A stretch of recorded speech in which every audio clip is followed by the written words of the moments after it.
जय Hind friends, welcome back. मित्रांनो, आजच्या ह्या व्हिडिओमध्ये आपण कंबाईन 2026 या पेपरमध्ये एलिमिनेशन मेथड फेल झाली का सक्सेसफुल झाली यावरती चर्चा करणार आहोत. तर चला सुरुवात करूया. आता आपल्या सर्वांना माहित आहे की एक्झामिनर 100 प्रश्न विचारतो. या 100 प्रश्नाला अटेंड करण्यासाठी 3 गोल्डन रूल आहेत. पहिला म्हणजे तुम्हाला तुमचा अभ्यास अप्लाय करायचा. अभ्यास अप्लाय करून पण आन्सर नाही आलं तर तुम्हाला काय करायचं होतं? लॉजिक वापरायचं होतं.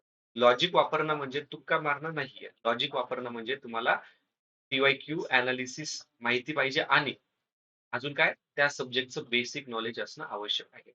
जर अभ्यास वापरला, लॉजिक पण वापरलं, तरी पण आन्सर पर्यंत पोहोचला नाही, तर मग काय करायचं होतं? तो प्रश्न स्किप करायचा होता. का म्हणून स्किप करायचा होता? कारण की निगेटिव्ह मार्किंग अव्हॉइड करायचं. आता काही प्रश्न बघूयात. पहिला प्रश्न आहे, पुढीलपैकी कोणतं विधान चुकीचं आहे? आता ब आणि क या 2 स्टेटमेंटचा रेफरन्स आपल्याला ग्रुप सी 2027 प्रश्न क्रमांक ग्रुप सी 2022 प्रश्न क्रमांक 27 सेट नंबर ए मध्ये पाहायला मिळतो. इथं काय म्हटलेलं आहे? चाफेकर बंधू आणि इथं आहे अनंत लक्ष्मण काळे. ठीक आहे. आपल्या सर्वांना माहिती आहे की चाफेकर बंधूंनी रँड या कमिशनरची हत्या केलेली होती. पण तो मुंबईमध्ये नव्हता, पुण्यामध्ये होता. मग क हे विधान तर चुकीचं आहे म्हणजे आन्सर मध्ये क येतं. म्हणजे दुसरं गेलं, तिसरं गेलं. आता ब हे विधान आन्सर डिसाईड करेल. आणि इथं पण आपल्याला ब ह्या विधानाचा म्हणजे आनंद लक्ष्मण कान्हेरे यांच्याबद्दल उल्लेख पाहायला मिळालेला आहे. म्हणजे ब हे विधान बरोबर आहे. आता अ हे विधान तुम्हाला माहीत असू नसू काही प्रॉब्लेम नाही. उत्तरपर्यंत तुम्ही ऑटोमॅटिकली पोहोचलात. Option 1 is the correct answer. ठीक आहे. आता पुढचा एक प्रश्न बघा. वसाहतवादामुळे भारतात खालीलप्रमाणे कोणते परिवर्तन घडून आले? आता मला सांगा, ब्रिटिशर्स भारतात येण्याआधी महाराष्ट्रातला व्यक्ती आणि युपी मधला व्यक्ती एकूण एकाला दुश्मन मानायचे. ठीक आहे. आपण ज्यावेळेस कॉलनी झालो, आपले जे फोर फादर्स होते, समाज सुधारक होते, यांनी काय केलं? सर्व जनतेमध्ये राष्ट्रवादाची भावना निर्माण केलेली होती. म्हणजे राष्ट्रवाद वाढला. जे अ हे विधान तर बरोबर आहे. अविधान बरोबर आहे म्हणजे दुसरं ऑप्शन कुठलं? चौथं कुठलं?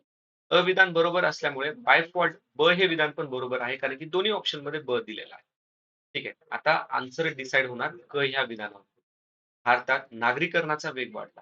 इथं कन्फ्युजन होईल की लक्षात असं वाटेल की यार ब्रिटिशर्स भारतात आले भारताला लुटण्यासाठी. मग नागरीकरणाचा वेग कसं काय वाढला? मित्रांनो, वेग वाढला होता त्यांच्या स्वतःच्या बेनिफिट्ससाठी. जसं की रेल्वे सिटीज इंट्रोड्यूस करण्यात आलेल्या. क हे विधान बरोबर आहे. Answer 3 is the correct. त्यानंतर प्रश्न क्रमांक 9. आता लक्षात घ्या, 10 ते 15 जे फिक्स समाजसुधारक आहेत ना, त्यावरती एक्झामिनर प्रश्न बनवतो. यावर्षी पण त्याने प्रश्न बनवलेला आहे. उत्तर होतं बालशास्त्री जांभेकर. समाजसुधारकावरतीच हा प्रश्न आहे. आता लक्षात घ्या, महर्षी धोंडो केशव कर्वे यांच्याबद्दल इत्थंभूत माहिती असणं मस्ट आहे. इथं त्यांनी काय म्हटलेलं आहे, की महिला विद्यापीठ स्थापनेमागील उद्देश काय होता? लक्षात घ्या, उद्देश विचारलाय. ओके, 1916 टाइम पिरियड आहे. इथं काय म्हटलंय? स्त्रियांना गायन कलेचे शिक्षण द्यावे. मला सांगा 2026-27 आहे का? सिंगिंग कॉम्पिटिशन मध्ये भाग घेऊन तुम्ही एम्पॉवर होऊ शकता. नाहीये. त्यावेळेस तर परिस्थिती फार वेगळी होती. म्हणजे ब हे विधान तर चुकीचंच आहे. ठीक आहे. अ मध्ये काय लिहिलेलं आहे? स्त्रियांना उच्च शिक्षण देणे ऑब्व्हियसली उच्च शिक्षण देणं बरोबरच आहे. स्त्रियांना स्वावलंबी बनवणे, सेल्फ रिलायन्स बनवणं हे तर स्टेटमेंट होतच आहे. उद्देश होतच. म्हणजे उत्तर काय? ऑप्शन नंबर 3 अ आणि क इज द करेक्ट आन्सर.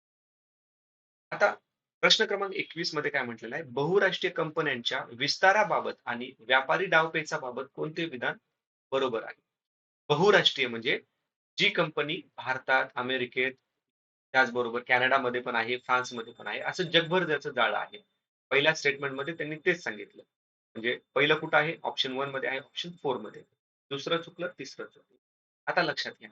ब आणि ड हे स्टेटमेंट आपला आन्सर डिसाईड करणार. बी मध्ये काय म्हणलंय? बहुराष्ट्रीय कंपन्या एकाच प्रकारच्या उत्पादनात विशेषीकरण करून नफा कमवतात. असं होतं का? नाही होत. कारण की आता बघ, एवढी मोठी कंपनी आहे. लेट सपोज iPhoneची कंपनी ओके. Appleची कंपनी. Apple काय-काय बनवतं? Apple सॉफ्टवेअर पण बनवतो. त्याचबरोबर लॅपटॉप बनवतो, iPad बनवतो, हेडफोन बनवतो, खूप साऱ्या गोष्टी बनवतो. ते एकाच गोष्टीतून नफा कमवायलेत का? नाही. वेगवेगळ्या गोष्टीतनं नफा कमवायलेत. म्हणजे बी हे स्टेटमेंट बरोबर आहे का? नाही. आन्सर काय ऑप्शन नंबर 4. आणि आता डी स्टेटमेंट पण वाचून घेऊयात. बहुराष्ट्रीय कंपन्या नवीन उत्पादनाचा संशोधन व विकासावर भर देतात. देतात.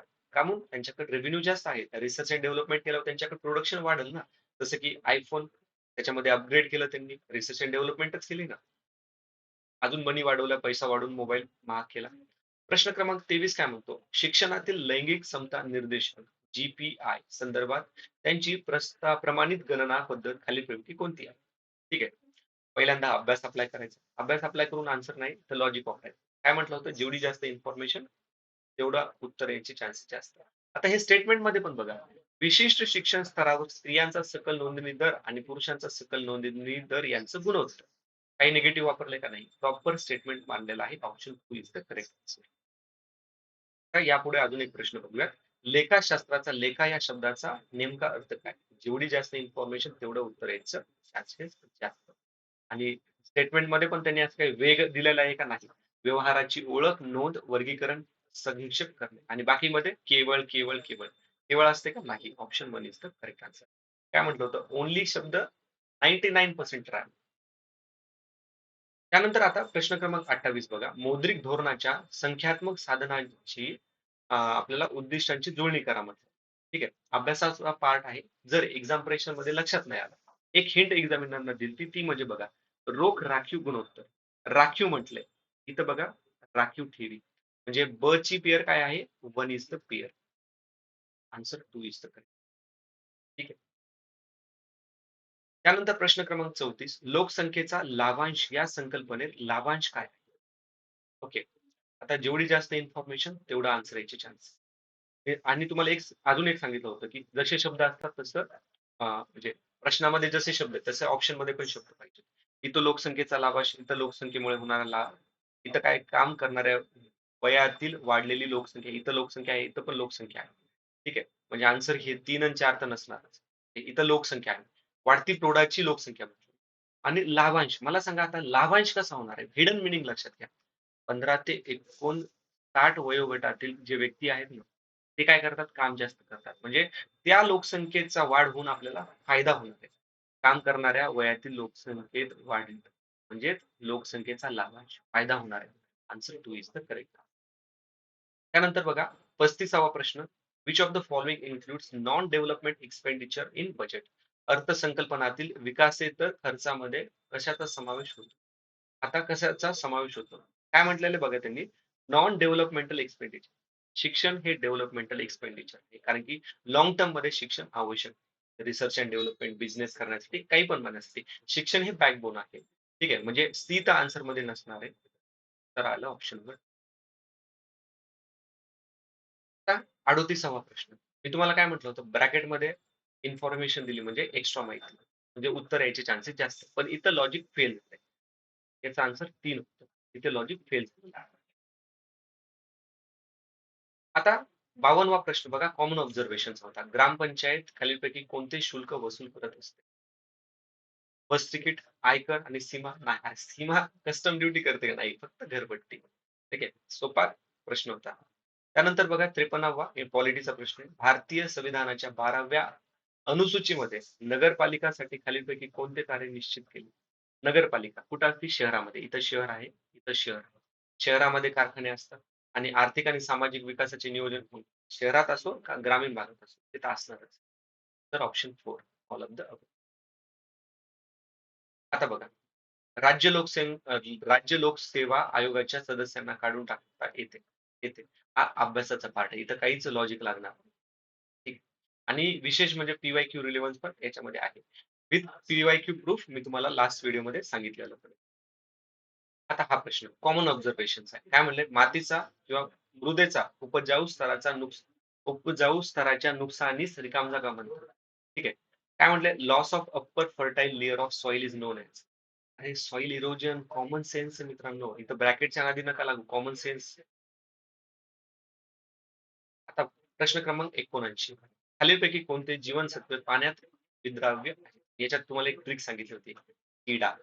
किडा म्हटलं की फॅट सोल्युबल. Answer option 3.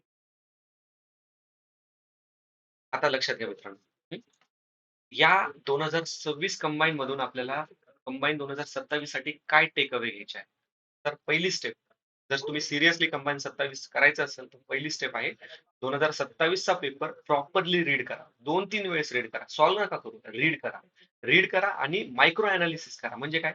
प्रश्नामध्ये पर्यवेक्षकाने एक्झामिनरनं ऑप्शन मध्ये काय दिलेलं आहे, कसा सेट केलेला आहे याबद्दल माहिती घ्या. नंतर 2026 मध्ये एक्झॅक्टली कोणत्या विषयावरती कसे प्रश्न बनवले, कोणत्या टॉपिकला भर दिलेला आहे, याबद्दल माहिती घ्या. आता लेट्स सपोज एक एक्झाम्पल सर सांगतो. ठीक आहे. आता एक्झामिनरनं आपल्याला जीवनसत्वावरती माहिती घ्यायची. आपल्याला काय करायचंय? जीवनसत्व ए, डी, ई, के, बी, सी हे काय आहेत यांच्याबद्दल माहिती घ्यायची आहे. त्यांचं सायंटिफिक नाव काय आहे? त्यांचे बेनिफिट्स काय-काय आहे? त्यांच्या डिफिशियन्सीमुळे कोणता रोग होऊ शकतो? त्याचबरोबर त्यांचे रिच सोर्सेस कोणते आहेत? या गोष्टी आपल्याला एनालिसिस करणं महत्वाचं आहे ग्रुप कंबाईनच्या 2027 साठी. सो दॅट्स इट मित्रांनो.